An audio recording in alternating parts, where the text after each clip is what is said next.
Azi am să vă povestesc o întâmplare amuzantă cu un părinte de la o mănăstire. Un om tare simplu și plin de har, dar și cu un fel foarte direct de a vorbi. El obișnuia să meargă prin sate, pe la casele oamenilor, să facă rugăciuni și sfeștanii. Și, ce era haios la el, împărțea lumea doar în două categorii, bărbați și femei.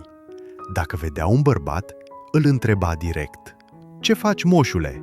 Dacă întâlnea o femeie, zicea: „Ia zi, babo, ce problemă ai?”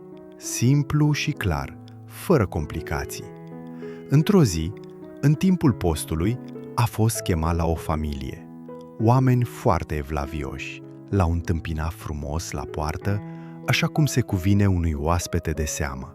Și, printre ei, erau și două fetițe, una de 5 ani și una de 3 ani. Cea mică, rușinoasă, dar curajoasă, stătea fix în fața tuturor, ca să-l întâmpine pe părinte. Părintele o vede, se apropie, o binecuvântează și, în stilul lui clasic, îi zice: „Ce faci, babo? Câți anișori ai?” Fetița se uită la el, își pune mâinile în șolduri și, foarte hotărâtă, îi răspunde: „Eu nu sunt o babă, eu sunt o fetiță!”